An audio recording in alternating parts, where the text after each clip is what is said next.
അപ്പോൾ നമ്മുടെ സെക്കൻഡ് വീഡിയോയിലേക്ക് കിടക്കാം. ഇന്ന് നമ്മൾ റെസിഡൻഷ്യൽ സ്റ്റാറ്റസ് ആണ് നോക്കാൻ പോണത്. ഓക്കെ, ആ റെസിഡൻഷ്യൽ സ്റ്റാറ്റസിനെ നമുക്ക് രണ്ടായിട്ട് തിരിക്കാം.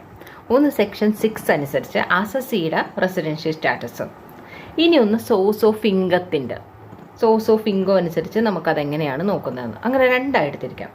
ഇനി ഈ അസസീന അനുസരിച്ച് സെക്ഷൻ 6 അനുസരിച്ച് ഫസ്റ്റ് നമുക്ക് നോക്കാം. അതിൽ നമുക്ക് ഈ അസസീനെ നമുക്ക് വീണ്ടും രണ്ടായിട്ട് തിരിക്കും. അതായത് ചില കണ്ടീഷൻസ് സാറ്റിസ്ഫൈ ചെയ്യുവാണെന്നുണ്ടെങ്കിൽ എന്ത് ചെയ്യും, ഇതിനെ അസസീനെ എന്തായിട്ട് പറയും, റെസിഡൻ്റ് ആയിട്ടും പറയും. ഇനി കണ്ടീഷൻ സാറ്റിസ്ഫൈ ചെയ്തില്ല എന്നുണ്ടെങ്കിൽ നോൺ റെസിഡൻ്റ് ആയിട്ടും തിരിക്കും. ഓക്കെ, നോൺ റെസിഡൻ്റ് ആയിട്ട് തിരിക്കും. ഇനി റെസിഡൻ്റ് ആണെന്നുണ്ടെങ്കിൽ കണ്ടീഷൻസ് എല്ലാം സാറ്റിസ്ഫൈ ചെയ്ത് റെസിഡൻ്റ് ആണെന്നുണ്ടെങ്കിൽ അതിനെ വീണ്ടും രണ്ടായിട്ട് തിരിക്കും. ഒന്ന് ROR, resident and ordinary resident എന്നും, resident but not ordinary resident എന്നും, RNOR എന്ന് പറയും. Resident but not ordinary resident എന്നും പറഞ്ഞ് തിരിക്കും. ഈ ഇങ്ങനെ തിരിക്കണത് നമുക്ക് ഇൻഡിവിജ്വലിനെയും HUFനെയും മാത്രമാണ് ഇങ്ങനെ തിരിക്കണത്. ഇൻഡിവിജ്വലിനെ HUFനെയും മാത്രമാണ് റെസിഡൻറ്റ് ROR എന്നും RNOR എന്നും പറഞ്ഞ് തിരിക്കുന്നത്. ഓക്കെ, ഇനി സോഴ്സ് ഓഫ് ഇൻകത്തിൻ്റെ അടിസ്ഥാനത്തിൽ നമുക്ക് എന്ത് ചെയ്യണം, രണ്ടായിട്ട് തിരിക്കുന്നുണ്ട്. ഓക്കെ, സോഴ്സ് ഓഫ് ഇൻകത്തിൻ്റെ അടിസ്ഥാനത്തിലാണെന്നുണ്ടെങ്കിൽ അതിനെ നമ്മൾ എന്ത് ചെയ്യുന്നുണ്ട്, രണ്ടായിട്ട് തിരിക്കുന്നുണ്ട്. ഫസ്റ്റ് വൺ എന്താണ്, ഫസ്റ്റ് വൺ എന്ന് പറയുന്നത് ഇന്ത്യൻ ഇൻകം എന്ന് പറയും. Indian income. Okay, second one എന്താണ്, സെക്കൻഡ് വൺ ആണ് ഫോറിൻ ഇൻകം.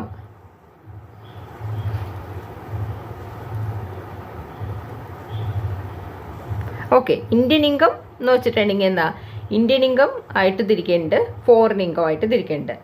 അതേപോലെ തന്നെ ഇന്ത്യൻ ഇൻകത്തിന് വീണ്ടും തിരിക്കേണ്ടത് എന്താണ്, received in India. Okay, Indian ഇൻകത്തിന് വീണ്ടും ഒരു 4 കാറ്റഗറി ആയിട്ട് തിരിക്കും. അതേതൊക്കെയാണെന്ന് വെച്ചിട്ടുണ്ടെങ്കിൽ first one received in India. Okay, എന്താണ് അടുത്ത സെക്കൻഡ് കാറ്റഗറി എന്താണ്, accruing in India.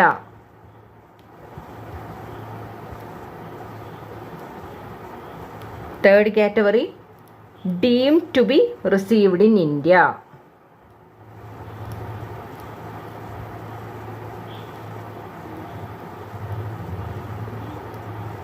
Okay, fourth deemed to accrue in India.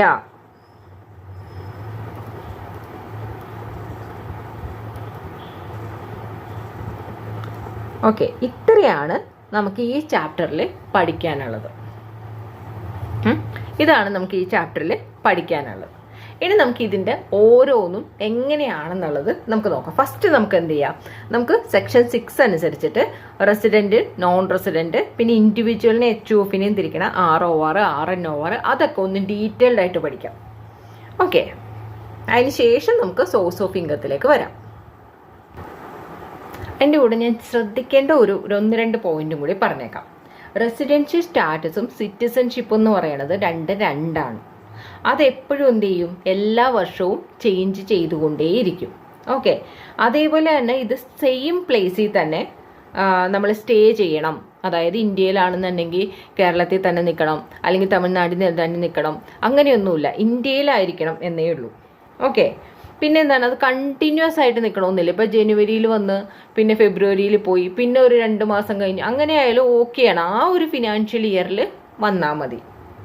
Okay, പിന്നെ എന്താണ്, ഇനി എന്താണെന്ന് വെച്ചിട്ടുണ്ടെങ്കിൽ റെസിഡൻഷ്യൽ സ്റ്റാറ്റസിൽ നമുക്ക് അസസീന, നമുക്ക് ഇപ്പോൾ പഠിക്കാനുള്ളത് എന്താണെന്ന് വെച്ചാൽ ഇൻഡിവിജ്വലി HUF, കമ്പനി, അതേഴ്സാണ് ശരിക്കും നമുക്ക് പഠിക്കാനുള്ളത്. ഓക്കെ, അതിൽ ഇൻഡിവിജ്വൽ ആണെന്നുണ്ടെങ്കിൽ നമുക്ക് റെസിഡൻഷ്യൽ സ്റ്റാറ്റസ് ഓരോരുത്തരുടെ ഓരോ ഇതുണ്ട്. അതായത് ഇപ്പം ഇൻഡിവിജ്വലിൻ്റെ എടുക്കുകയാണെന്നുണ്ടെങ്കിൽ അവരുടെ ഇത് ബേസിക്കായിട്ട് നോക്കണം എന്താണെന്ന് വെച്ചാൽ ഡേയ്സ് ഓഫ് സ്റ്റേ ആണ്. ഓക്കെ, ഇൻഡിവിജ്വലിൻ്റെ റെസിഡൻഷ്യൽ സ്റ്റാറ്റസ് അറിയണമെന്നുണ്ടെങ്കിൽ ഡേയ്സ് ഓഫ് സ്റ്റേ ആണ്. അവർ എത്ര ദിവസം ഇവിടെ ഇന്ത്യയിൽ ഉണ്ടായി എന്നുള്ളത് വെച്ചിട്ടാണ് അവരുടെ റെസിഡൻഷ്യൽ സ്റ്റാറ്റസ് നോക്കണത്. ഇനി അടുത്ത എന്താണ്, HUF ആണെന്നുണ്ടെങ്കിൽ നോക്കണത് കൺട്രോൾ ആൻഡ് മാനേജ്മെൻ്റ് ആണ്. കൺട്രോൾ ആൻഡ് മാനേജ്മെൻറ്റ്, അതിൻ്റെ കൂടെ തന്നെ പ്ലസ് എന്ത് നോക്കും, ഡേയ്സ് ഓഫ് സ്റ്റേയും നോക്കും. ഓക്കെ, ഡേയ്സ് ഓഫ് സ്റ്റേയും അതിൻ്റെ കൂട്ടത്തിൽ നോക്കും.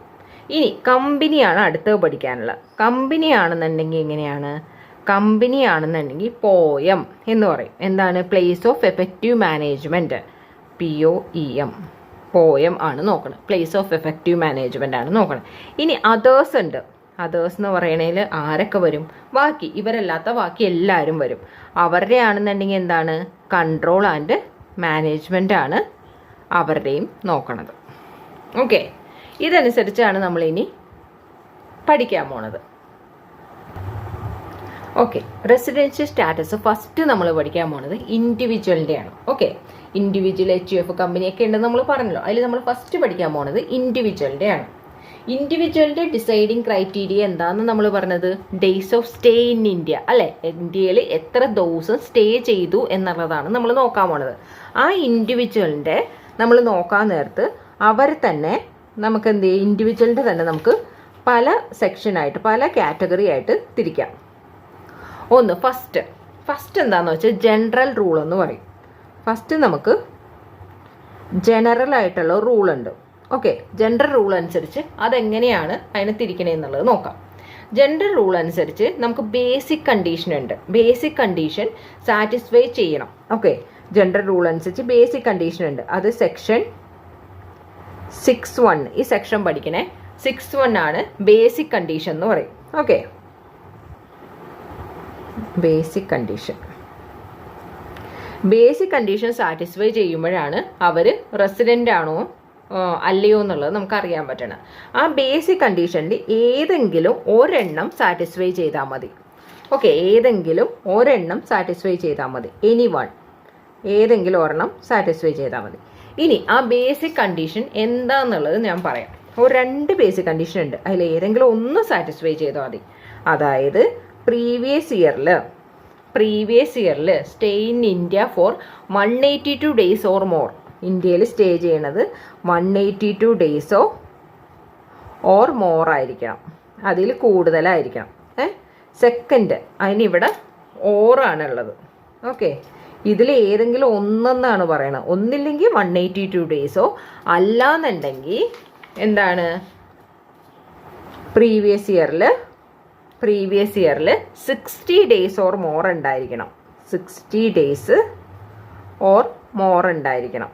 ഓക്കെ, 60 ഡേയ്സോ അതിൽ കൂടുതലോ ഉണ്ടായിരിക്കണം.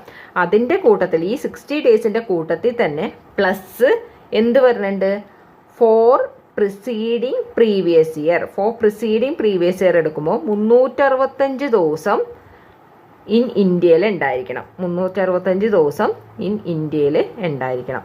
അങ്ങനെയാണെന്നുണ്ടെങ്കിൽ അവരെ എന്തായിട്ട് കണക്കാക്കാം, അങ്ങനെ ഈ 2 കണ്ടീഷനിൽ ഏതെങ്കിലും ഒന്ന് സാറ്റിസ്ഫൈ ചെയ്തിട്ടുണ്ടെങ്കിൽ അവരെ എന്തായിട്ട് പറയാം, അവരെ റെസിഡൻ്റ് ആയിട്ട് പറയാം. ഈ ബേസിക് കണ്ടീഷൻ സാറ്റിസ്ഫൈ ചെയ്യുവാണെന്നുണ്ടെങ്കിൽ, ഈ ബേസിക് കണ്ടീഷൻ സാറ്റിസ്ഫൈ ചെയ്യുവാണോ അതോ ചെയ്യുന്നില്ലേ എന്ന് നോക്കണം. ഓക്കെ, ബേസിക് കണ്ടീഷൻ സാറ്റിസ്ഫൈ ചെയ്യുന്നുണ്ടോ ഇല്ലേ എന്നുള്ളത് നോക്കണം. സാറ്റിസ്ഫൈ ചെയ്യുവാണെന്നുണ്ടെങ്കിൽ അവരെന്തായിട്ട് പറയും, ചെയ്യുവാണെന്നുണ്ടെങ്കിൽ അവരെ റെസിഡൻറ്റ് എന്ന് പറയും. ചെയ്യുന്നില്ല എന്നുണ്ടെങ്കിൽ അവരെന്ത് പറയും, നോൺ റെസിഡൻറ്റ് എന്ന് പറയും. ഓക്കെ, അപ്പോൾ എന്തായിരുന്നു ഇൻഡിവിജ്വൽ. ഇത് ഞാൻ ഇപ്പോഴും തിരിച്ചും പറയുകയാണ്, ഇത് റിവിഷനാണ്. ഇതിൻ്റെ ഡീറ്റെയിൽഡ് ആയിട്ടുള്ള എക്സ്പ്ലനേഷൻ നമ്മൾ മുന്നേ വീഡിയോ ചെയ്തിട്ടുണ്ട്. ഇത് ജസ്റ്റ് നിങ്ങൾക്ക് എക്സാം വരേക്കും ഒന്ന് റിവൈസ് ചെയ്യാനുള്ളതാണ്. ഓക്കെ, ഒന്ന് ആ പഠിച്ചത് മറന്നു പോകാതിരിക്കുക, ഇടയ്ക്കിടയ്ക്ക് കേട്ടുകൊണ്ടിരിക്കാൻ വേണ്ടിയിട്ടുള്ള ഒരു വീഡിയോ ആണ്. അപ്പോൾ ഇതിൽ അത്ര ഡീറ്റെയിൽഡ് ആയിട്ടൊന്നും പറയില്ല, ജസ്റ്റ് ആ ഒരു പോയിന്റ് മാത്രമേ പറയുള്ളൂ. പക്ഷെ എല്ലാ പോയിന്റും ചിലപ്പോൾ കവർ ആവും, ചിലപ്പോൾ അതിൽ പറയാത്ത പോയിന്റ് വരെ ഇതിൽ പറഞ്ഞെന്ന് വരും. ഓക്കെ, അതും കൂടി ഉണ്ട്. അപ്പോൾ ജസ്റ്റ് നിങ്ങൾ ആ കൂട്ടോ ഒട്ടും അറിയാത്തവരാണെന്നുണ്ടെങ്കിൽ ഫസ്റ്റത്തെ വീഡിയോ കണ്ടിട്ട് വേണം ഇത് കാണാനായിട്ട്. ഓക്കെ, അപ്പോൾ റെസിഡൻറ്റ് 6(1) എന്നുള്ള ബേസിക് കണ്ടീഷൻ നമുക്ക് സാറ്റിസ്ഫൈ ചെയ്യണം. ഇൻഡിവിജ്വലിൻ്റെ കേസിൽ ഏതെങ്കിലും ഒന്ന് സാറ്റിസ്ഫൈ ചെയ്താൽ മതി, അതാണ് ഇമ്പോർട്ടൻറ്റ്. ഏതെങ്കിലും ഒന്ന് സാറ്റിസ്ഫൈ ചെയ്താൽ മതി. അത് ഏതാണ് ബേസിക് കണ്ടീഷൻ പറഞ്ഞാൽ 182 ഡേയ്സോ ഓർ മോർ ഇന്ത്യയിൽ ഉണ്ടായിരിക്കണം, അല്ലാന്നുണ്ടെങ്കിൽ 60 ഡേയ്സ് ഓർ മോർ ഉണ്ടായിരിക്കണം, plus 365 days or more for preceding previous ഇയറിൽ ഇന്ത്യയിൽ ഉണ്ടായിരിക്കും. അതിൽ ഏതെങ്കിലും ഒന്ന് അല്ലേ, 182 ഡേയ്സോ അല്ലെങ്കിൽ 60 ഡേയ്സോ പ്ലസ് 365 ഡേയ്സ് എന്നുള്ളതോ ഏതെങ്കിലും ഒരു കണ്ടീഷൻ സാറ്റിസ്ഫൈ ചെയ്തിട്ടുണ്ടെങ്കിൽ അവർ റെസിഡൻ്റ് എന്ന് പറയും. ഇതിലൊന്നും സാറ്റിസ്ഫൈ ചെയ്തില്ലെന്നുണ്ടെങ്കിൽ അവരെന്ത് പറയും? നോൺ റെസിഡൻ്റ് എന്ന് പറയും. ഓക്കെ, ഇനി റെസിഡൻ്റ് ആയിട്ടുണ്ടെങ്കിൽ കേസിൽ നമുക്ക് എന്ത് ചെയ്യാം? അവരെ വീണ്ടും തിരിക്കാം. അഡീഷണൽ കണ്ടീഷൻസ് എന്ന് പറയും. ഓക്കെ, റെസിഡൻ്റ് ആയിട്ടുണ്ടെങ്കിൽ റെസിഡൻറ്റിന് മാത്രമേ ഉള്ളൂ. നോൺ റെസിഡൻ്റ് ആണെങ്കിൽ അവിടെ തീർന്നു. ഓക്കെ, റെസിഡൻ്റ് ആണെന്നുണ്ടെങ്കിൽ നമുക്ക് എന്ത് ചെയ്യാം? അഡീഷണൽ കണ്ടീഷൻസ് സാറ്റിസ്ഫൈ ചെയ്യണം എന്ന് പറയും. ഓക്കെ, അഡീഷണൽ കണ്ടീഷൻ സാറ്റിസ്ഫൈ ചെയ്യണമെന്ന് പറഞ്ഞിട്ടുണ്ടെങ്കിൽ എന്താണ്? സെക്ഷൻ എത്രയിലാണ് പറയണേ? 6(6) അഡീഷണൽ കണ്ടീഷൻ സാറ്റിസ്ഫൈ ചെയ്യണമെന്നുള്ളതിനെ കുറിച്ച് പറയണത് സെക്ഷൻ 6(6) ഓക്കെ, അഡീഷണൽ കണ്ടീഷൻ എത്ര സാറ്റിസ്ഫൈ ചെയ്യണം? ഒന്ന് സാറ്റിസ്ഫൈ ചെയ്താൽ മതിയോ? ഇല്ല, രണ്ടും സാറ്റിസ്ഫൈ ചെയ്യണം. 2 അഡീഷണൽ കണ്ടീഷൻ ഉണ്ട്, 2 അഡീഷണൽ കണ്ടീഷനും സാറ്റിസ്ഫൈ ചെയ്യണം. ഓക്കെ, അതിൽ ഏതാണ് അഡീഷണൽ കണ്ടീഷൻ എന്ന് നോക്കാം നമുക്ക്. അതിൽ അഡീഷണൽ കണ്ടീഷൻ ഏതാണെന്ന് നോക്കാം. അതിൽ ഫസ്റ്റ് വൺ എന്താണെന്ന് വെച്ചിട്ടുണ്ടെങ്കിൽ resident in India for at least 2 years out of 10 preceding previous year. അതായത് 2 years out of 10 preceding previous year. 10 വർഷം മുന്നേയുള്ള 10 വർഷം എടുക്കുമ്പോൾ അതിൽ ഏതെങ്കിലും 2 വർഷം എന്തായിരിക്കണം? അവർ ഇന്ത്യയിൽ റെസിഡൻ്റ് ആയിരിക്കണം. ഓക്കെ, അതാണ് ഒന്നാമത്തെ കണ്ടീഷൻ. പിന്നെ എന്താണ്? ആൻഡാണ് ഇവിടെ. 2 കണ്ടീഷൻ സാറ്റിസ്ഫൈ ചെയ്യണം. ഓക്കെ, ആൻഡ് മറ്റോടത്ത് ഓറായിരുന്നു, ബേസിക് കണ്ടീഷൻ ഓറായിരുന്നു. ഇവിടെ എന്താണ്? ആൻഡാണ്. രണ്ടാമത്തെ കണ്ടീഷൻ എന്താണ്? Resides in India for at least 730 days out of 7 preceding previous year. 730 days out of 7 preceding previous year. 7 preceding previous ഇയറിൽ 730 ഡേയ്സ് ഇന്ത്യയിൽ സ്റ്റേ ചെയ്തിട്ടുണ്ടായിരിക്കണം. ഈ 2 ബേസിക് അഡീഷണൽ കണ്ടീഷനും സാറ്റിസ്ഫൈ ചെയ്തിട്ടുണ്ടെങ്കിൽ, ഒരെണ്ണം സാറ്റിസ്ഫൈ ചെയ്താൽ പോരാ. അഡീഷണൽ കണ്ടീഷൻ എന്താണ്? 6(6) വരുന്ന അഡീഷണൽ കണ്ടീഷൻ 2 സാറ്റിസ്ഫൈ ചെയ്യുകയാണെന്നുണ്ടെങ്കിൽ, ഓക്കെ, ഇവിടെ എസ് എന്നാണ് പറഞ്ഞതെന്നുണ്ടെങ്കിൽ, സാറ്റിസ്ഫൈ ചെയ്തു എന്നാണ് പറഞ്ഞതെന്നുണ്ടെങ്കിൽ അവരെന്താവും? അവർ റെസിഡൻറ്റ്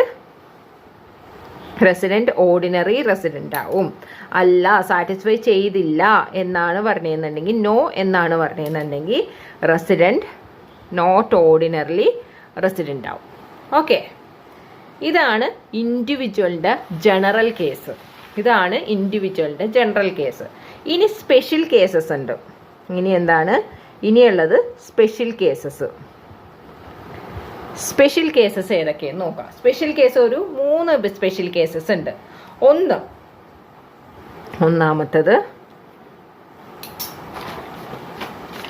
ഒന്നാമത്തെ പറയാം. എന്താണ്? Basic condition. രണ്ടാമത്തെ ബേസിക് കണ്ടീഷൻ ഏതാണ്? പ്രീവിയസ് ഇയർ 60 ഡേയ്സിൻ്റെ 365 ദിവസത്തിൻ്റെയും. ഓക്കെ, 60 ഡേയ്സ് പ്ലസ് 365 ഡേയ്സ് എന്നുള്ള ആ സെക്കൻഡ് ബേസിക് കണ്ടീഷൻ അത് നോട്ട് ആപ്ലിക്കബിൾ ആണ്. അതായത് എന്താണ്? ബേസിക് കണ്ടീഷൻ 1 മാത്രമാണ് ആപ്ലിക്കബിൾ ആവുന്നത്. ഓക്കെ, പറയാം. ഇവിടെ basic condition 2 not applicable. 2 applicable ആകാത്ത cases. Basic condition 2 not applicable. Basic condition 2 നമുക്ക് നോക്കേണ്ട കാര്യമില്ല. അങ്ങനെയുള്ള ഒരു സ്പെഷ്യൽ കേസാണ് ഇനി പറയാൻ പോണത്. ഇത് ആപ്ലിക്കബിൾ ആവണത് ആർക്കൊക്കെയാണ് നോക്കാം. ഇത് ആപ്ലിക്കബിൾ ആവണത് ഒന്നില്ലെങ്കിൽ ഇന്ത്യൻ സിറ്റിസൺ ആയിരിക്കണം,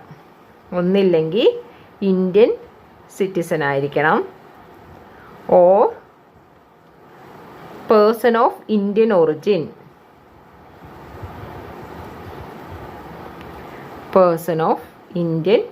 origin, person of Indian origin ആയിരിക്കണം. ഒന്നില്ലെങ്കിൽ ഇന്ത്യൻ സിറ്റിസൺ ആയിരിക്കണം, അല്ലാന്നുണ്ടെങ്കിൽ പേഴ്സൺ ഓഫ് ഇന്ത്യൻ ഒറിജിൻ ആയിരിക്കണം. Okay, person of Indian origin എന്ന് വെച്ചാൽ എന്താ മീനിങ് ചെയ്യണത്? അവരുടെ പാരൻസോ ഗ്രാൻഡ് പാരൻസോ അൺഡിവൈഡഡ് ഇന്ത്യയിൽ ഉണ്ടായിരിക്കണം. അങ്ങനെയുള്ളവരെയാണ് പേഴ്സൺ ഓഫ് ഇന്ത്യൻ ഒറിജിൻ എന്ന് പറയുന്നത്. ഓക്കെ, അങ്ങനെ ആ 2 പാർട്ടി ആയിരിക്കണം അവർ ഇന്ത്യ വിട്ടു പോയിരിക്കുന്നത്. ഓക്കെ, അതായത് ഇന്ത്യൻ സിറ്റിസനോ അല്ലെങ്കിൽ പേഴ്സൺ ഓഫ് ഇന്ത്യൻ ഒറിജിനോ ഇന്ത്യയിൽ ഇപ്പൊ താമസിക്കണില്ല, അവർ ഇന്ത്യക്ക് പുറത്താണ്. ഓക്കെ, അവർ ഇന്ത്യയിൽ വിട്ടു പോയത് എന്തിനു വേണ്ടിയിട്ടായിരിക്കണം? ഒന്നില്ലെങ്കിൽ ഫസ്റ്റ് കേസ് പറയുവാണെന്നുണ്ടെങ്കിൽ അതിൽ ഇന്ത്യ വിട്ടു പോയത് എന്തിനു വേണ്ടിയിട്ടായിരിക്കണം? ഫസ്റ്റ് കേസ് എന്താണ്? എംപ്ലോയ്മെന്റ് പർപ്പസിന് വേണ്ടിയിട്ടായിരിക്കണം. ഫസ്റ്റ് കേസ് എന്തായിരിക്കണം? എംപ്ലോയ്മെന്റിന് വേണ്ടിയിട്ടായിരിക്കണം. ഒന്നിൽ ഇന്ത്യ വിട്ടു പോയത് എംപ്ലോയ്മെന്റിന് വേണ്ടിയിട്ടായിരിക്കണം. അല്ലാന്നുണ്ടെങ്കിൽ എന്താണ്? ഇന്ത്യൻ ഷിപ്പിന്റെ ക്രൂ മെമ്പർ അതായത് എന്താണ്? ക്രൂ മെമ്പർ ഓഫ് ഇന്ത്യൻ ഷിപ്പിന്റെ മെമ്പറായിട്ട്, ക്രൂ മെമ്പറായിട്ടായിരിക്കണം പോയിരിക്കുന്നത്. ഓക്കെ, അപ്പോൾ എന്താണ്? ഇന്ത്യൻ സിറ്റിസൺ ആയിരിക്കണം. നമുക്ക് സ്പെഷ്യൽ കേസസ് പറഞ്ഞതിൽ ബേസിക് കണ്ടീഷൻ 2 ആപ്ലിക്കബിൾ അല്ല. അതായത് 182 ഡേയ്സ് എന്നുള്ളത് മാത്രം നോക്കിയാൽ മതി. ആ കേസിൽ എന്താ നോക്കേണ്ടത്? ഇന്ത്യൻ സിറ്റിസൺ ആണോ നോക്കുക, അല്ലെങ്കിൽ പേഴ്സൺ ഓഫ് ഇന്ത്യൻ ഒറിജിൻ ആണോ നോക്കുക. അവർ ഇന്ത്യ വിട്ട് പോയിരിക്കുന്നത് ഒന്നില്ലെങ്കിൽ എംപ്ലോയ്മെന്റിനോ ബിസിനസ്സിനോ അങ്ങനെയുള്ള കാര്യത്തിനായിരിക്കണം. അല്ലാന്നുണ്ടെങ്കിൽ എന്താണ്? പേഴ്സൺ എന്തിനു വേണ്ടിയിട്ടായിരിക്കണം? ക്രൂ മെമ്പർ ഓഫ് ഇന്ത്യൻ ഷിപ്പിന്റെ ക്രൂ മെമ്പർ ആയിട്ടായിരിക്കണം. ഓക്കെ, ഇനി എപ്പോഴെങ്കിലും ഇന്ത്യയിലേക്ക് വരണമല്ലോ. ഇന്ത്യയിൽ വരുമ്പോഴാണല്ലോ നമ്മൾ ഈ ഇത് നോക്കണത്, റെസിഡന്റ് ആണോ അല്ലേ എന്നുള്ളതിന്റെ ആവശ്യം വരുന്നത്. അവര് ഇന്ത്യയിലേക്ക് വിസിറ്റ് ചെയ്യാൻ വരുമ്പോൾ അവർക്ക് അവരുടെ ടോട്ടൽ ഇൻകം എത്രയായിരിക്കണം? 15 up to 15 lakh. Okay, 15 lakh വരേക്കും ആയിരിക്കണം. അവരുടെ ടോട്ടൽ ഇൻകം എന്താണ്? അപ് ടു 15 ലാക്ക് വരേക്കും ആയിരിക്കണം. ഈ 3 കണ്ടീഷൻ സാറ്റിസ്ഫൈ ചെയ്യുവാണെന്നുണ്ടെങ്കിൽ അവർ 182 ഡേയ്സ് ഓർ മോർ ഇന്ത്യയിൽ ഉണ്ടായിരുന്ന ആ ഒരു കണ്ടീഷൻ മാത്രം സാറ്റിസ്ഫൈ ചെയ്താൽ മതി. രണ്ടാമത്തെ നമ്മൾ നോക്കിയേ വേണ്ട. ഓക്കെ, രണ്ടാമത്തെ സാറ്റിസ്ഫൈ ആയാലും നമുക്കത് വിഷയമല്ല, നോക്കണ്ട. അപ്പോൾ ഈ 3 കണ്ടീഷൻ ഓക്കെ ആണെന്നുണ്ടെങ്കിൽ അവരെന്താണ്? 182 ഡേയ്സ് മോർ ഇന്ത്യയിൽ ഉണ്ടോ എന്ന് മാത്രം നോക്കുക. അങ്ങനെയാണെന്നുണ്ടെങ്കിൽ അവർ റെസിഡന്റ് ആണ് എന്ന് പറയാം. ഓക്കെ, റെസിഡന്റ് ആണ് എന്ന് പറയാം. അങ്ങനെ റെസിഡന്റ് ആവുകയാണെന്നുണ്ടെങ്കിൽ പിന്നെ എന്ത് നോക്കാം? പിന്നെ അവർ അഡീഷണൽ കണ്ടീഷൻ സാറ്റിസ്ഫൈ ചെയ്യണ്ടോ നോക്കാം. അഡീഷണൽ കണ്ടീഷൻ സാറ്റിസ്ഫൈ ചെയ്യുന്നുണ്ടെങ്കിൽ നമുക്ക് എന്ത് ചെയ്യാം? ആ റെസിഡന്റ് ആണോ നോൺ റെസിഡന്റ് ആണോ എന്നുള്ളത് തിരിച്ചു പോകാം. ഓക്കെ, അപ്പോൾ ഈ കണ്ടീഷൻസ് സാറ്റിസ്ഫൈ ചെയ്യുവാണെന്നുണ്ടെങ്കിൽ നമ്മൾ എന്ത് ചെയ്യും? ഈ കണ്ടീഷൻസ് സാറ്റിസ്ഫൈ ചെയ്തു എന്ന് വെക്കാം. ഈ കണ്ടീഷൻസ് സാറ്റിസ്ഫൈ ചെയ്യണ്ടോ എന്ന് നോക്കാം. ഇപ്പം എസ് ആണ് വന്നതെന്നുണ്ടെങ്കിൽ നമ്മൾ എന്ത് ചെയ്യും? എസ് ആണെന്നുണ്ടെങ്കിൽ എന്താണ്? റെസിഡന്റ് എന്ന് കൊടുക്കും. ഓക്കെ, എസ് ആണെന്നുണ്ടെങ്കിൽ നമ്മൾ എന്ത് കൊടുക്കും? റെസിഡന്റ് എന്ന് കൊടുക്കും. നോ ആണെന്നുണ്ടെങ്കിൽ നമ്മൾ എന്ത് ചെയ്യും? നോ ആണെന്നുണ്ടെങ്കിൽ നോൺ റെസിഡന്റ് എന്ന് കൊടുക്കും.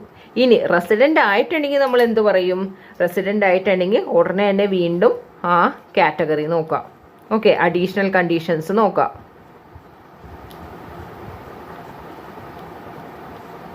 അഡീഷണൽ കണ്ടീഷൻസ് സാറ്റിസ്ഫൈ ചെയ്യണ്ടോ നോക്കാം.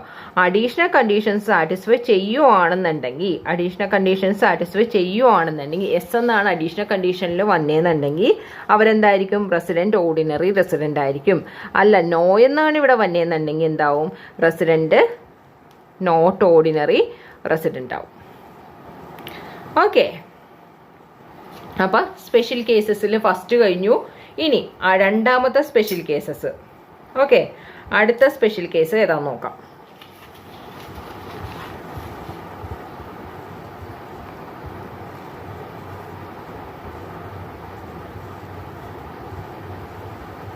ഇങ്ങനെ വരക്കാം. ഓക്കെ, ഇനി എന്താണ്? ബേസിക് കണ്ടീഷൻ മോഡിഫൈ ചെയ്തത്, മോഡിഫൈഡ് ബേസിക് കണ്ടീഷൻ എന്ന് എഴുതാം. ഓക്കെ, മോഡിഫൈഡ് ബേസിക് കണ്ടീഷൻ എന്ന് കൊടുക്കാം. മോഡിഫൈഡ് ബേസിക് കണ്ടീഷൻ്റെ കേസ്. മോഡിഫൈഡ് ബേസിക് കണ്ടീഷൻ എന്ന് വെച്ചാൽ എന്താ? ബേസിക് കണ്ടീഷൻ എന്താണത്? നമുക്ക് 182 ഡേയ്സ് ഉണ്ടായിരിക്കണം, അല്ലെങ്കിൽ 60 ദിവസം പ്ലസ് 365 ഡേയ്സ്. അതാണ് ബേസിക് കണ്ടീഷൻ. അതിനൊന്ന് മോഡിഫൈ ചെയ്യുന്ന ഒരു കേസ് ഉണ്ട്. അതെന്താന്ന് വെച്ചിട്ടുണ്ടെങ്കിൽ നമുക്ക് വരയ്ക്കാം. ബേസിക് കണ്ടീഷൻ മോഡിഫൈ ചെയ്യാൻ നേരത്തേക്കും നമുക്ക് എന്താ നോക്കണേന്ന് വെച്ചാൽ ഇതേപോലെ തന്നെ എന്താണ് ഇന്ത്യൻ സിറ്റിസൺ ആണോ നോക്കാം. എന്ത് നോക്കാം? ഇന്ത്യൻ സിറ്റിസൺ ആണോ നോക്കാം. Or person of Indian origin ആണോ നോക്കാം.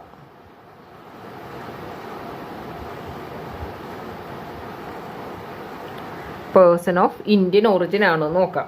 ഓക്കെ, അങ്ങനെ പേഴ്സൺ ഓഫ് ഇന്ത്യൻ ഒറിജിൻ ആണെന്നുണ്ടെങ്കിൽ അവരുടെ ടോട്ടൽ ഇൻകം, ഓക്കെ, അവരുടെ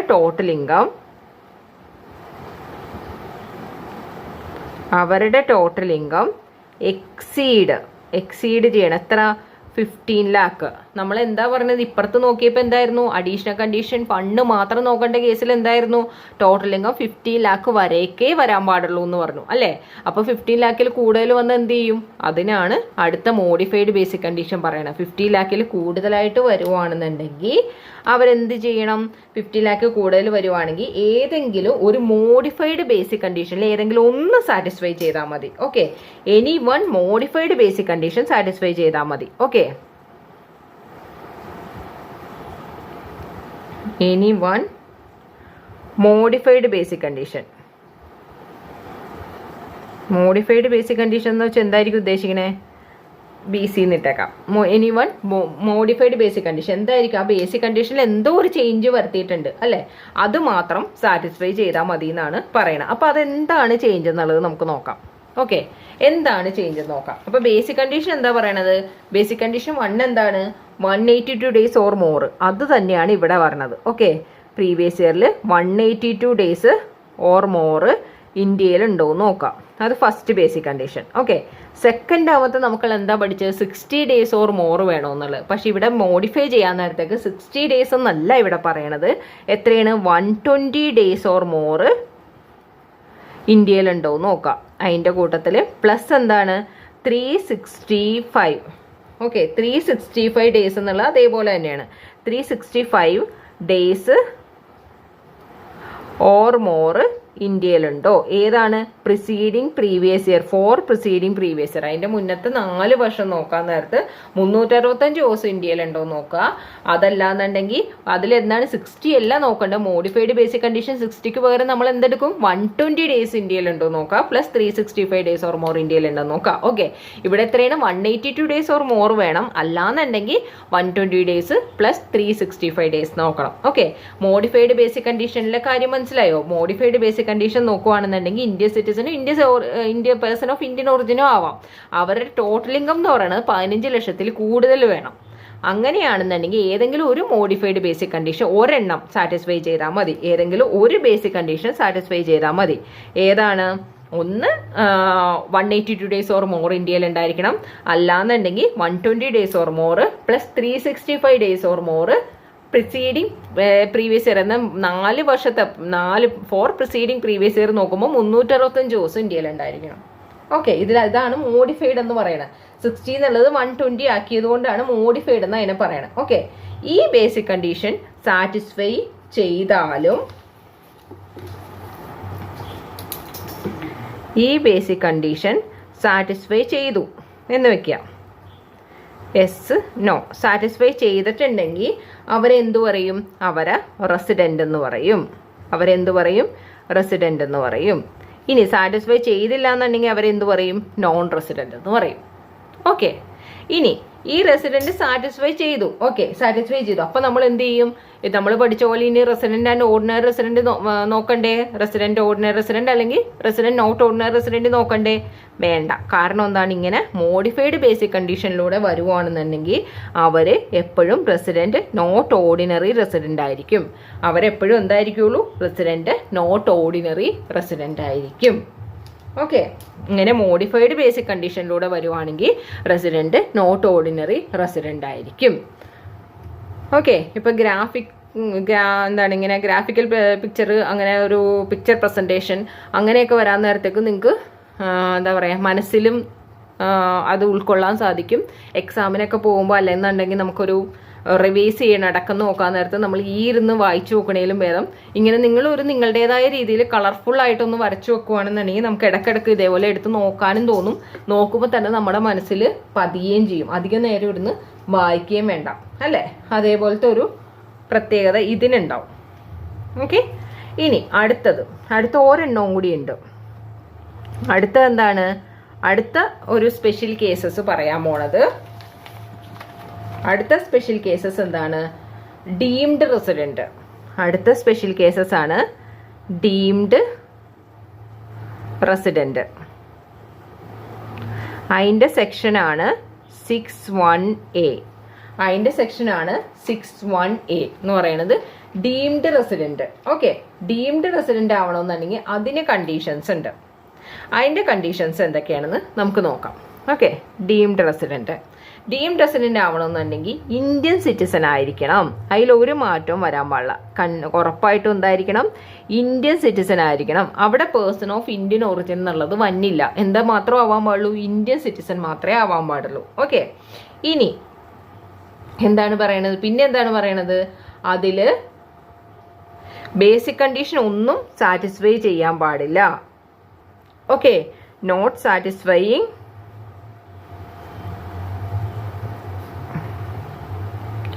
any of the basic condition. Okay, any of the basic condition. ഒരു ബേസിക് കണ്ടീഷനും എന്ത് ചെയ്യാൻ പാടില്ല? സാറ്റിസ്ഫൈ ചെയ്യാൻ പാടില്ല. ഇന്ത്യൻ സിറ്റിസൺ ആയിരിക്കണം. അതേപോലെ നോട്ട് സാറ്റിസ്ഫൈ എനി. അപ്പം എന്താ നമ്മൾ പറഞ്ഞ? ഡീംഡ് റെസിഡന്റ് ആവണമെന്നുണ്ടെങ്കിൽ ഇന്ത്യൻ സിറ്റിസൺ ആയിരിക്കണം. അവർ ബേസിക് കണ്ടീഷൻ ഒന്നും തന്നെ സാറ്റിസ്ഫൈ ചെയ്യരുത്. അതേപോലെ തന്നെ അവർക്ക് not liable to tax in any other country. Okay, ഒരു കൺട്രിയിലും ടാക്സ് ലൈബിലിറ്റി ഉണ്ടാവാൻ പാടില്ല.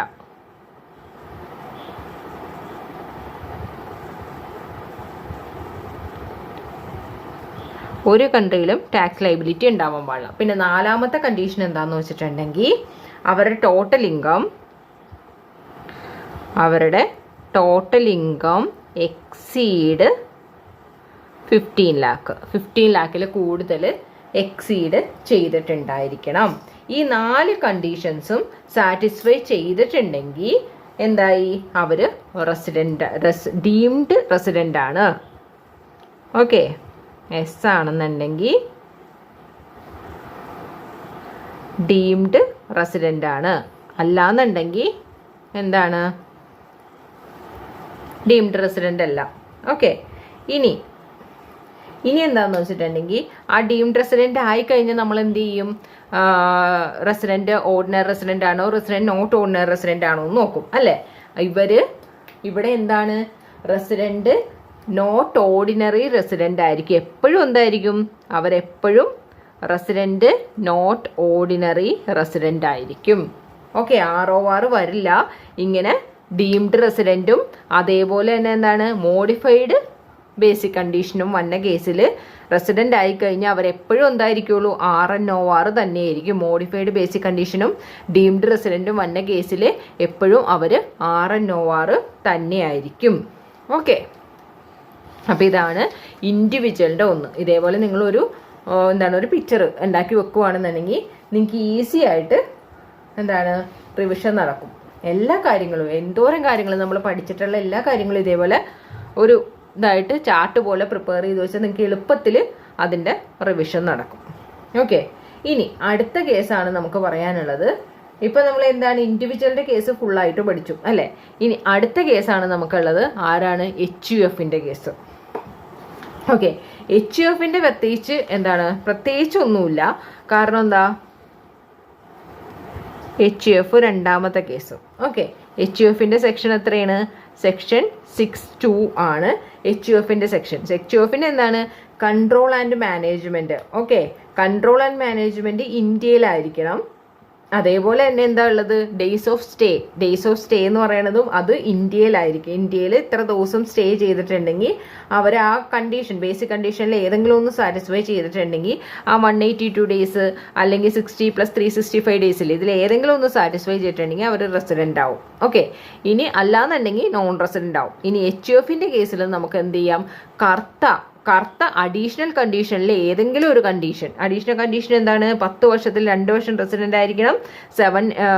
പ്രീവിയസ് ഇയറിൽ 730 ഡേയ്സ് ഇന്ത്യയിൽ ഉണ്ടായിരിക്കണം. അങ്ങനെയല്ല ഏതെങ്കിലും ഒരു അഡീഷണൽ കണ്ടീഷൻ കറക്റ്റ് സാറ്റിസ്ഫൈ ചെയ്തിട്ടുണ്ടെങ്കിൽ അവരെന്തായിരിക്കുള്ളൂ, അവർ റെസിഡൻറ്റ് ആൻഡ് ഓർഡിനറി റെസിഡൻ്റ് ആയിരിക്കും. അല്ലാന്നുണ്ടെങ്കിൽ റെസിഡൻറ്റ് നോട്ട് ഓർഡിനറി റെസിഡൻ്റ് ആയിരിക്കും. ഓക്കെ, ഇനി അതേപോലെ തന്നെ 6(2) ഒരെണ്ണമാണ് ഏത്, ഫേമും AOP നമ്മൾ എന്തിലാണ് പറയണത്, 6(2) തന്നെയാണ് ഫേം പറയണതും AOP പറയണതും.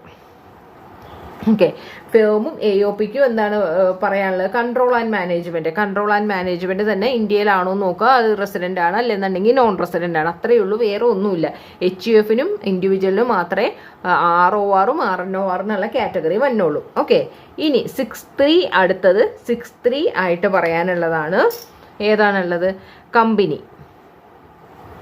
കമ്പനിക്ക് 6(3) അനുസരിച്ചിട്ടാണ് കമ്പനിയുടെ നോക്കണം. കമ്പനിയുടെ 6(3) എന്ന് പറഞ്ഞാൽ എന്താണ്, പോയം എന്ന് വെച്ചാൽ എന്താണ്, place of effective management in India. അതായത് എന്താ പറയണ, അതിൻ്റെ കമ്പനിയുടെ സുപ്രധാന കാര്യങ്ങളെല്ലാം എടുക്കുന്നത് ഇന്ത്യയിലാണെന്നുണ്ടെങ്കിൽ അതിന് ഇന്ത്യൻ കമ്പനി റെസിഡൻ്റ് എന്ന് പറയും, അല്ലാന്നുണ്ടെന്നുണ്ടെങ്കിൽ നോൺ റെസിഡൻ്റ് എന്ന് പറയും. ഓക്കെ, അതാണ് കമ്പനിയുടെ നോക്കാനുള്ളത്. പിന്നെ 6(4) അനുസരിച്ച് എന്താണ്, അതേഴ്സ് വന്നിട്ടുണ്ട്. അതേഴ്സ് എല്ലാം എന്താണ്, കൺട്രോൾ ആൻഡ് മാനേജ്മെന്റ് ആണ് നോക്കേണ്ടത്. അതേഴ്സിന്റെ കേസസിൽ എല്ലാം പറയുന്നത് എന്താണ്, കൺട്രോൾ ആൻഡ് മാനേജ്മെന്റ് മാത്രം നോക്കാം. ഓക്കെ, അതേഴ്സ് 6(4) അനുസരിച്ചിട്ട് കൺട്രോൾ ആൻഡ് മാനേജ്മെന്റ് ഇന്ത്യയിലാണെങ്കിൽ റെസിഡന്റ് ആണ്, അല്ലാന്നുണ്ടെങ്കിൽ നോൺ റെസിഡന്റ് ആണ്.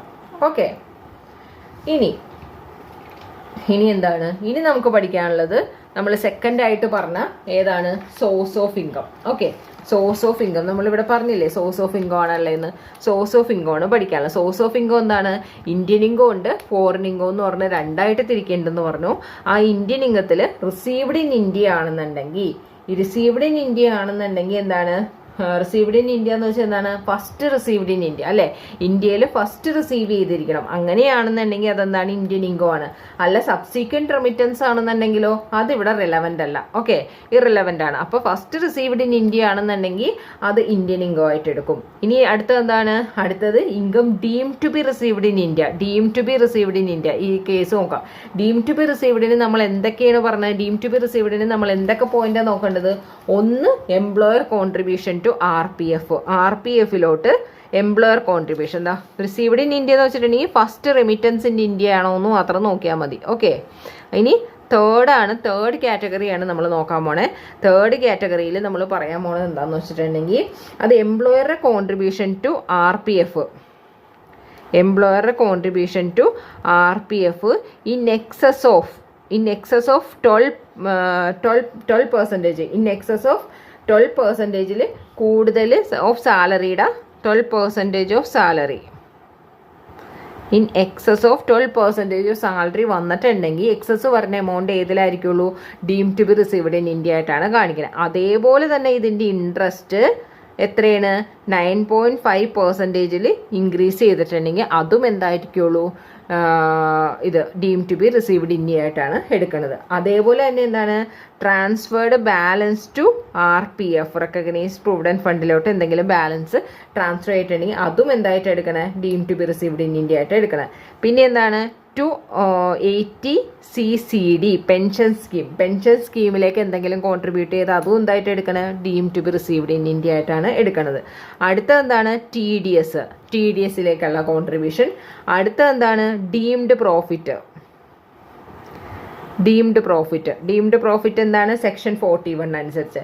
പിന്നെ എന്താണ്, അൺഡിസ്ക്ലോസ്ഡ് ഇൻകം. ഇത് ഇത്രയാണ് നമുക്ക് എന്തായിട്ട് പറയണത്, deem to be received in India ആയിട്ട് പറയണത്. ഇനി എന്താണ്, ഇൻകം അക്രൂയിങ് ഇൻ ഇന്ത്യ ഉണ്ട്. ഇൻകം അക്രൂയിങ് ഇൻ ഇന്ത്യ എന്ന് വെച്ചാൽ ഡ്യൂർ ഏൺഡ് ഇൻ ഇന്ത്യയിൽ ഡ്യൂ ആണ് ഏൺ ചെയ്യണതിനെയാണ് അക്രൂയിങ് ഇൻ ഇന്ത്യ എന്ന് പറയുന്നത്.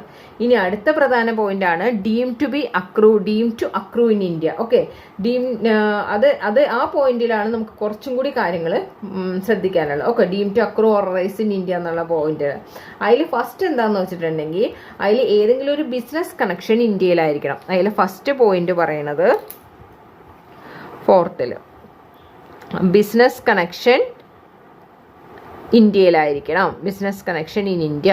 ബിസിനസ് കണക്ഷൻ എവിടെയായിരിക്കണം? ഇന്ത്യയിലായിരിക്കണം. ബിസിനസ് കണക്ഷൻ ഇന്ത്യയിലായിരിക്കണം എന്നുള്ളത് കൊണ്ട് എന്താ ഉദ്ദേശിച്ചിരിക്കണേ? അതിൽ ഉദ്ദേശിച്ചിരിക്കുന്നത് എന്താണെന്ന് വെച്ചാൽ ഏതെങ്കിലും ഒരു ബ്രാഞ്ച് ഓഫീസ് ഇന്ത്യയിലായിരിക്കണം. അതുകൊണ്ട് ഉദ്ദേശിക്കുന്നത് എന്താണ്? ഏതെങ്കിലും ഒരു ബ്രാഞ്ച് ഓഫീസ് ഇന്ത്യയിലായിരിക്കണം. ഓക്കെ, ബ്രാഞ്ച് ഓഫീസ് ഇന്ത്യയിലായിരിക്കണം. അതല്ലെങ്കിൽ ഏതെങ്കിലും ഒരു എന്താ പറയുക ഏജന്റിനെ അപ്പോയിന്റ് ചെയ്തിരിക്കണം. ഏതെങ്കിലും ഒരു ഏജന്റിനെ അപ്പോയിന്റ് ചെയ്തിട്ടുണ്ടായിരിക്കണം. അതേപോലെ തന്നെ ഒരു സബ്സിഡറി ഇന്ത്യയിലായിരിക്കണം. ഓക്കെ, ഏതെങ്കിലും ഒരു സബ്സിഡറി ഇന്ത്യയിലായിരിക്കണം. ഇതാണ് ബിസിനസ് കണക്ഷൻ ഇൻ ഇന്ത്യ എന്നതുകൊണ്ട് ഉദ്ദേശിക്കണം. ഓക്കെ, അതല്ലാണ്ട് എന്താണുള്ളത്? ഏതെങ്കിലും ഒരു അസറ്റ്, പ്രോപ്പർട്ടി, ഓക്കെ, ഏതെങ്കിലും ഒരു asset, property, source of income എന്തെങ്കിലും ഇന്ത്യയിലായിരിക്കണം. ഏതെങ്കിലും ഒരു സോഴ്സ് ഓഫ് ഇൻകം എല്ലാം ഇന്ത്യയിലാണെന്നുണ്ടെങ്കിൽ അതും എന്തായിട്ട് കണക്കാക്കുക? Deem to accrue or arise in India ആയിട്ട് കണക്കാക്കും. അതും അല്ല എന്നുണ്ടെങ്കിൽ വേറെ എന്താ പറയണത്? ഏതെങ്കിലും ഒരു transfer balance of capital asset, അല്ലേ? ക്യാപിറ്റൽ അസറ്റ് എന്തെങ്കിലും ട്രാൻസ്ഫർ ചെയ്യുവാണെന്നുണ്ടെങ്കിൽ, ക്യാപിറ്റൽ അസറ്റ് ട്രാൻസ്ഫർ ചെയ്യുവാണെന്നുണ്ടെങ്കിൽ അതും എന്തായിട്ടാണ് കണക്കാക്കുള്ളൂ? Deem to be received in India ആയിട്ടാണ് കണക്കാക്കുള്ളൂ. ഓക്കെ, ഇനി അടുത്ത എന്താണ്? Salary earned for service rendered in India. ഇന്ത്യയിൽ സർവീസ് ചെയ്തിട്ട്, സർവീസ് റെൻഡേർഡ് ഇൻ ഇന്ത്യ, ഇന്ത്യയിൽ സർവീസ് ചെയ്തിട്ട് എന്താണ് സാലറി എന്തെങ്കിലും ഏൺ ചെയ്യുകയാണെന്നുണ്ടെങ്കിൽ, അതേപോലെ തന്നെ എന്താണ് government of India, Indian citizen, government of India to Indian citizen four service rendered outside India, outside ഇന്ത്യയിലേക്ക് എന്തെങ്കിലും ഏതെങ്കിലും സാലറി അവിടെ സർവീസ് ചെയ്തിട്ട് ഇന്ത്യൻ സിറ്റിസന് ഗവൺമെന്റ് ഓഫ് ഇന്ത്യയിൽ ഇന്ത്യൻ ഗവൺമെന്റ് കൊടുക്കുകയാണെന്നുണ്ടെങ്കിൽ, ഡിവിഡൻഡ് റിസീവ്ഡ്, ഡിവിഡൻഡ് എന്തെങ്കിലും റിസീവ് ചെയ്യുകയാണെന്നുണ്ടെങ്കിൽ, ഇതൊക്കെയാണ് നമുക്ക് എന്താണ് deem to be received or deem to accrue or received in India എന്നുള്ളത് പറയണത്. പിന്നെ ഇതിൽ പറയണ ഒരു കേസാണ് എന്താണ് പേബിൾ ബൈ, അതായത് interest, royalty, fee for technical സർവീസിന്റെ കേസ്. അതായത് ആ interest, royalty, fee for technical service എല്ലാം ഗവൺമെന്റ് ആണ് പേ ചെയ്യണമെന്നുണ്ടെങ്കിൽ എപ്പോഴാണെന്നുണ്ടെങ്കിൽ അത് deem to be accrue or rise in India ആയിട്ട് കണക്കാക്കുള്ളൂ. ഇനി റെസിഡന്റ് അസസി ആണ്, പേബിൾ ബൈ റെസിഡന്റ് അസസി ആണെന്നുണ്ടെങ്കിൽ അതെന്താണ്? അത് നമുക്ക് റെസിഡന്റ് അസസിക്കാണ്, അത് പേബിൾ ബൈ റെസിഡന്റ് അസസി ആണെന്നുണ്ടെങ്കിൽ ഒരിക്കലും നമ്മൾ എന്താണ് ബിസിനസ് തുടങ്ങാൻ വേണ്ടി പുറത്തേക്ക് ഉപയോഗിക്കാൻ പാടില്ല ഇൻകം. പിന്നെ outside source of income outside ഇന്ത്യയിൽ ഉണ്ടാവാൻ പാടില്ല. ഓക്കെ, യൂസ് ചെയ്യാൻ പാടില്ല. അതേപോലെ നോൺ റെസിഡന്റ് അസസിക്ക് ആണെന്നുണ്ടെങ്കിൽ നമുക്ക് എന്താ ഇന്ത്യയിൽ ബിസിനസ്സിന് വേണ്ടിയിട്ടോ ഏതെങ്കിലും സോഴ്സ് ഓഫ് ഇൻകം ഉണ്ടാക്കാൻ വേണ്ടിയിട്ടോ ഇന്ത്യയിലേക്ക് കൊണ്ടുവരാം. ഓക്കെ, അതാണ് അതിൽ വരുന്ന ഒരു പോയിന്റ്. പിന്നെ വരുന്നതാണ് ഡീംഡ് റെസിപ്റ്റ് ഓഫ് ഗിഫ്റ്റ് എന്നുള്ള ഒരു പോയിന്റ്. അതും deem to be received in ഇന്ത്യയിൽ വരുന്ന ഒരു പോയിന്റ് ആണ് എന്ത് ഡീംഡ് റെസിപ്റ്റ് ഓഫ് ഗിഫ്റ്റ് എന്നുള്ളത്. അത് 56(2)(10) അനുസരിച്ച് പറയുന്നുണ്ട്. അതായത് അത് അതിൽ പറയുന്ന ഡേറ്റ് എന്താണെന്ന് വെച്ചിട്ടുണ്ടെങ്കിൽ 5/7/2019 തുടങ്ങി ഓൺ ഓർ ആഫ്റ്റർ. ഓക്കെ, 5/7/2019 തുടങ്ങി നമ്മൾ ഏതെങ്കിലും ഒരു നോൺ റെസിഡൻറ്റിനോ ഫോറിൻ കമ്പനിക്കോ ആർക്കെങ്കിലും ഒരു റെസിഡൻറ്റ് പേഴ്സൻ്റെ കയ്യിൽ നിന്ന് എന്തെങ്കിലും ഒരു ക്യാഷ് എമൗണ്ട് ഔട്ട്സൈഡ് ഇന്ത്യയിലേക്ക്, അതായത് നോൺ റെസിഡൻറ്റിനോ അല്ലെങ്കിൽ ഫോറിൻ കമ്പനിക്കോ എന്തെങ്കിലും കൊടുക്കുകയാണെന്നുണ്ടെങ്കിൽ അതിന് എന്തായിട്ടാണ് deem to be received in India ആയിട്ടാണ് കണക്കാക്കുന്നത്. അതിന് ടാക്സ് അടക്കേണ്ടി വരും. എന്ന് തുടങ്ങിയാണ് 5/7/2019 തുടങ്ങി. ഇതാണ് ഈ ചാപ്റ്ററിൻ്റെ ഒരു ഓവറോൾ ആയിട്ട് പറയാനുള്ളത്. ഓക്കെ, അപ്പോൾ റെസിഡൻഷ്യൽ സ്റ്റാറ്റസ് ആണെങ്കിൽ നന്നായിട്ട് നോക്കേണ്ടത് റെസിഡൻഷ്യൽ സ്റ്റാറ്റസ് നന്നായിട്ട് നോക്കണം.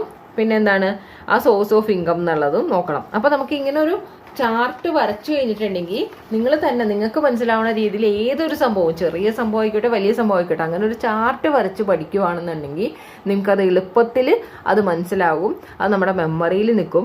അതേപോലെ തന്നെ നമുക്ക് റിവിഷൻ ചെയ്യാൻ നേരത്തേക്കും നമുക്ക് അത് എളുപ്പമായിട്ട് വരാം. അതും പല കളർ നിങ്ങളുടെ മാക്സിമം ഉൾപ്പെടുത്തുന്ന പല കളർ ഉൾപ്പെടുത്തി വരയ്ക്കാനാണ് ഞാൻ സജസ്റ്റ് ചെയ്യുള്ളൂ. കാരണം അത് ആ കളർ കോമ്പിനേഷൻ കാണുമ്പോൾ തന്നെ നമ്മുടെ മനസ്സിലേക്ക് അത് നിൽക്കുകയും ചെയ്യും. ഓക്കെ, പിന്നെ നിങ്ങൾ അഭിപ്രായം പറയുക എങ്ങനെയാണെന്നുള്ളത്. നമുക്ക് അടുത്ത സാലറിയുടെ നിങ്ങൾക്ക് ഇതേപോലെ വേണോ വേണ്ടേ എന്നുള്ള അഭിപ്രായം ഒന്ന് പറയാം. ഓക്കെ.